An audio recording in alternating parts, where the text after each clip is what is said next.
Hello everyone. Wait until the presentation. First of all, it's really good to be here, and thanks to Socios Górnik for organizing and for inviting us. It's always a pleasure to see people gathering together and talking about how to improve football and how to make the football and our sport better through the involvement and participation of supporters in the decision-making process. I would also like to thank our translators. I think they've been doing quite a great job back there. So thanks, guys. Thanks to all the sponsors and patrons of this event for investing in supporters and for showing that supporters is what really matters in football. I'm just coming from Israel. I was there to celebrate the 10th anniversary of the National Supporters Organization, where you could see fan-owned clubs and supporters organizations, minority shareholders, get together and play football to enjoy their 10th anniversary. And I was thinking when I was here how the contradiction between that celebration and the situation Górnik Zabrze is in today, when they got relegated and there are all these terrible issues with the management of the club. And I think the result of this relegation is more of is the result of a chronic disease. A disease that has been left untreated, and it's a disease that affects not only Górnik Zabrze, but I'm sure many other clubs in Poland and for sure all over Europe. But the good thing is that this disease can be treated, and supporters can play a very important role in this.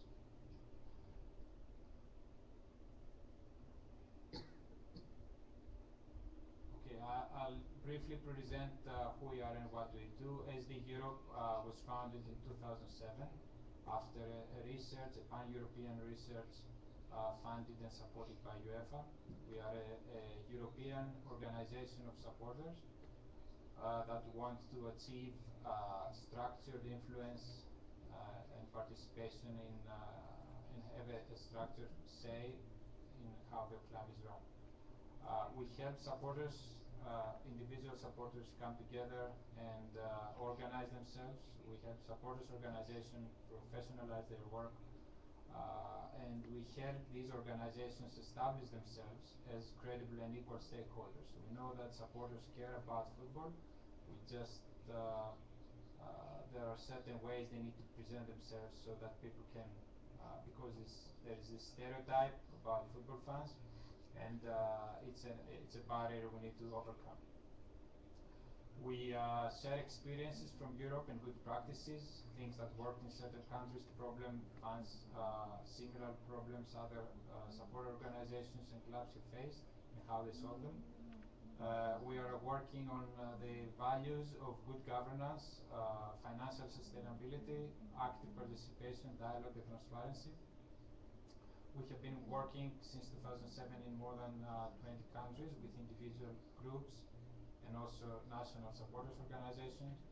And we are advising and working with the European Commission, the European Parliament, the Council of the European Union, the Council of Europe, governments, football associations, leagues, clubs, and the FIPRO, the players associations, and all other stakeholders of football.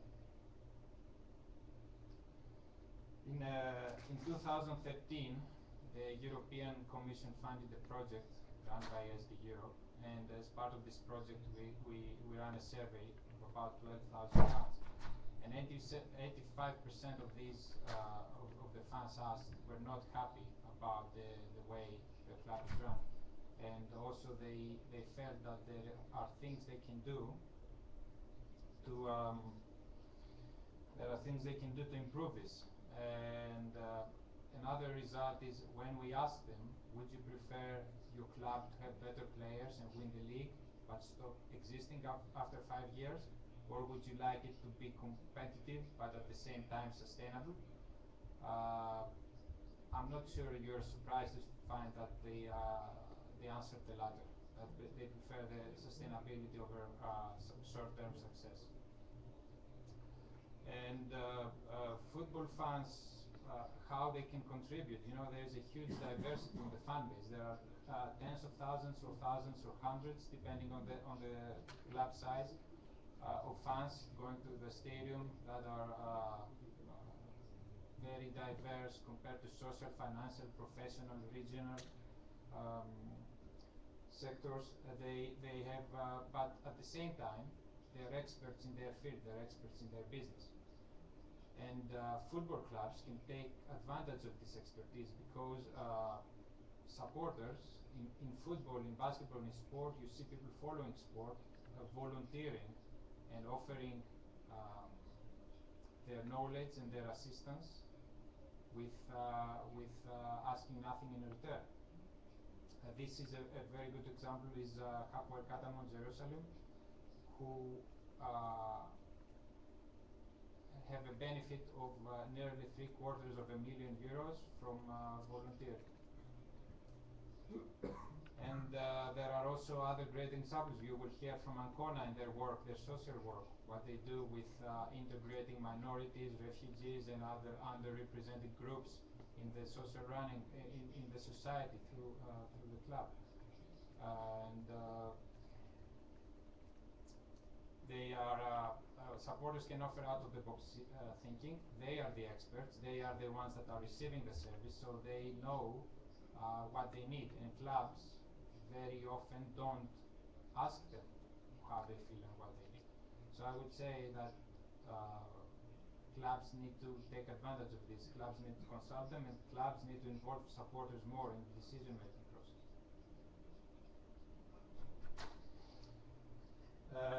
Sorry about this, but I've been taking some notes. The past two presentations were very interesting, so I would like to adapt a bit my speech a bit based on what was discussed earlier. We heard Mr. Venda saying that sports should bring people together, and this is our argument. Should clubs just businesses, or are they more than that? Are they companies, or are they clusters of social participation and inclusion?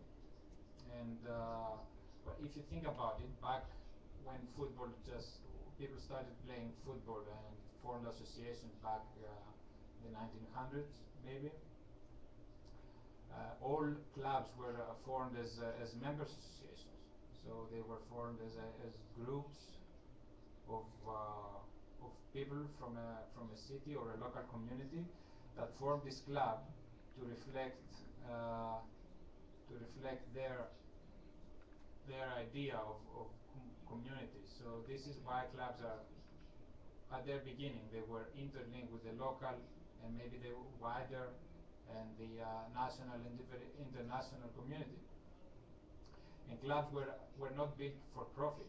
They were, whereas companies are built for profit, and the profit companies have are for the stakeholders, the shareholders. And the profit of the stakeholders is often different than that of the football fans. The profit for football fans is winning, is participating, seeing good football, having fun. But the profit of the investors, if you like, or the owners, is to gain money out of football, basically. So they don't care about, they might not care, and they usually don't care about any of this. They don't care about winning, they don't care about having fans involved, they don't care whether the club is playing good football or not. And when they're bored, or when the club doesn't make any profit and it's of no interest to them, they just drop the club. And there's this exclusive identification between the fans and the clubs. The fans have their own set of eyes in which they see the club. When you see a business close, a big food chain, for example, fans, the customers would simply go to a different food chain. But how many people do you know that have changed their football club? And there's this cliche of we say that people change their spouse, their husband or wife, they change their religion, they change their nationality, but hardly ever people change their football club. And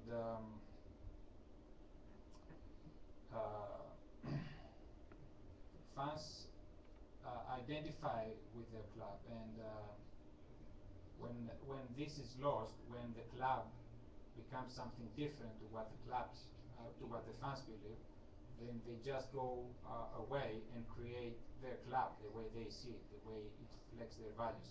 And there are many examples from this. There is from England we heard about FC United, also Wimbledon and a few other examples.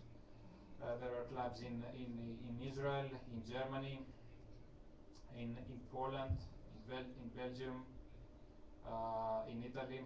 So it's happening all over Europe. Supporters losing their identification or their clubs becoming something that do not represent them. So supporters just go off and start their own club. And the last thing, the last bullet I have there is, what is success for a football club? If you think about it, 95% of clubs never win anything. So you've got 20 clubs maybe in a league, but only one will win the league. You've got so many clubs competing in Europe, but only one will win the Champions League. So what is success?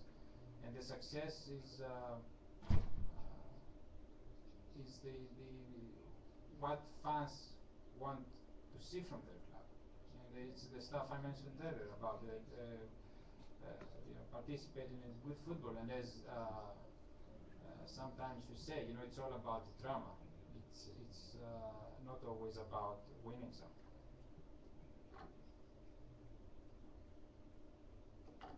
There's a question that is often asked, or a phrase that is said, but a fan can't run a football club. Football needs to be run by experts.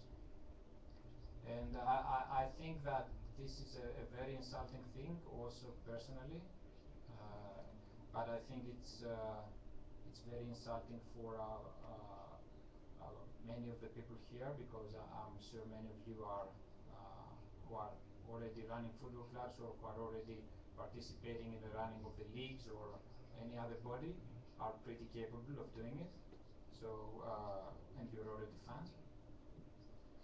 I think it's insulting to the core beliefs of the institutions. We see that UEFA, we see that the European Union, the European Commission, governments around Europe, they want to involve fans in the decision-making process. So they want fans to tell them how to run a football club.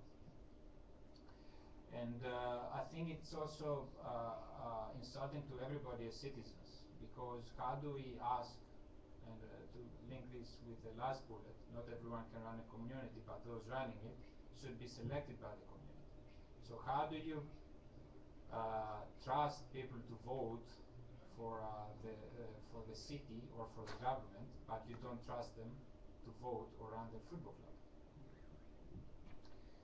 And there is not one model that fits all. There are different levels and kind of influence supporters can have. So we can go by full ownership, where clubs are member associations or cooperatives.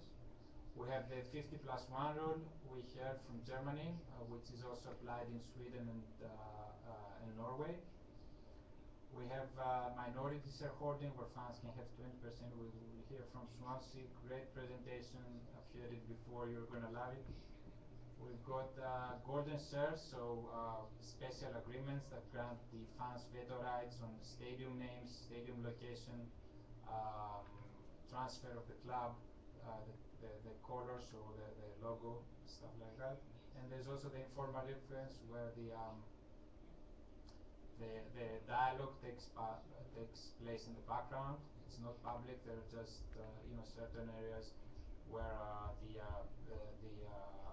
the club and the supporters organization cooperate.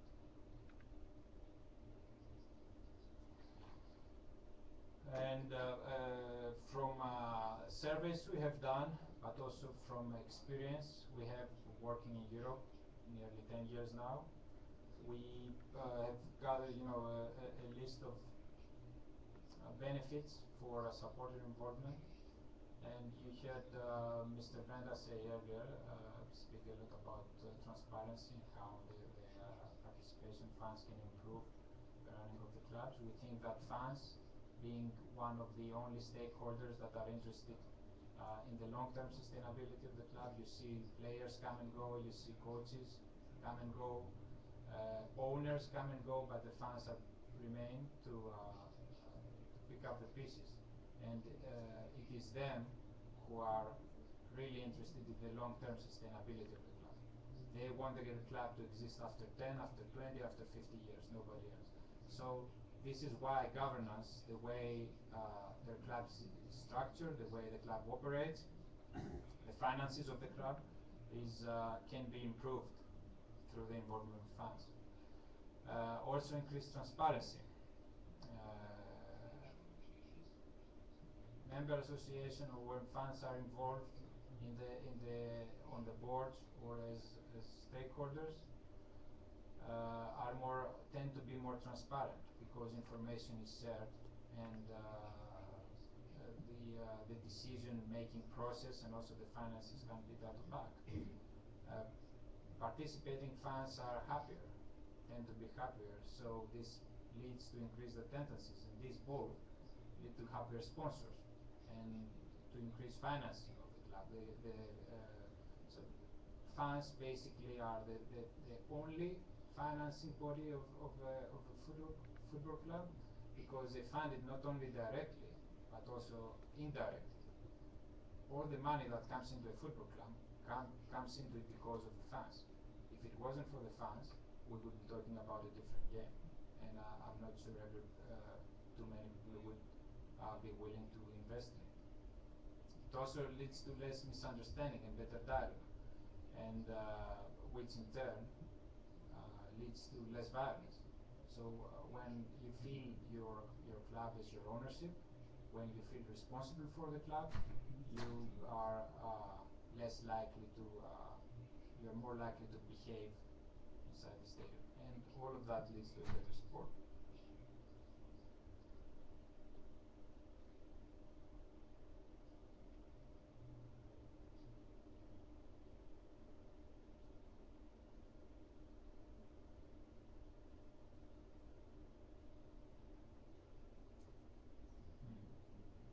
Can you click on the?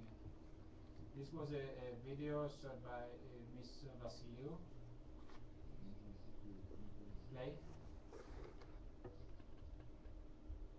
She was at the time the European Commission in charge of sport. We have a connection with internet. Okay. Fine. Move on to the next slide.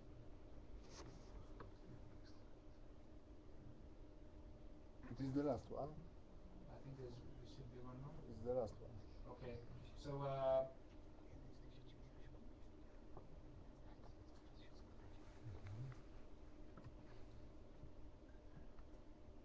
yeah, I think I had one more, but I forgot to put it in that file. This year we got some funding from the European Union as part of the Erasmus Plus project.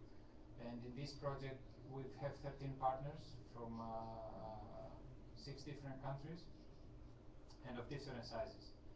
And it's about the partners are national supporters organizations, and they're also member-run clubs. And you have clubs the size of Schalke and Malmö, Champions League level clubs, or Schalke's brand is number 12 in Europe. Working together with Cava United, for example. Cava United was the last tier of Italian football, and working together with Murcia, which is the 4th tier of Spanish football. And you hear these clubs and say that we participate in this project because there are stuff we can learn from these smaller organizations, because they don't don't let us forget where we come from and what we should represent. And it's a great project. We will have 3 meetings. Yesterday we invited Socios Górnik to participate. Next meeting is in Manchester. We will be addressing the issues of governance and also about sustainability and ways to interact with the membership. It lasts 2 years. It also facilitates exchanges between the participants. So a delegation of Sake will go to Malmo and Cork City, for example, and Cork will go to Murcia and to Cava United. So all the partners will move around and will have the opportunity to see how their colleagues operate on a day-to-day basis. And but to end with, if it's not the video, I would like to tell you our goals for Poland. We will continue working and supporting Socios Górnik in their fight of having a veteran club, and we will do whatever we can in our power to help them improve the operations of their club. I think everybody should see them and should see all supporters not as an enemy but as an ally, because the supporters have an interest in seeing their club improving. Their interest is not to have a financial benefit from it or any other kind of benefit, and this means that this is what makes them unique. We would also like to see, and it's good to hear that there are representatives of other supporters organizations in the room. Maybe later, we can have a word, because I really think that this message and these messages of involvement, participation, improving operations are very important, not just for Socios Górnik but Polish football as well as for European football. And maybe a national organization of supporters can be created, an association, a national association which the authorities can consult, like it was said before about the licensing. This is how, I see, we say that we started working on this in Italy a few years ago, and when we started it was so difficult, and now we have this national supporters organization that represents supporters and is in cooperation with the authorities, but never forgets where it stands. And we say that, if it can be done in Italy, we can do it, it can be done practically everywhere. So one play. That's it for me. I hope I was daring enough. Try to keep it short because there's lunch ahead. So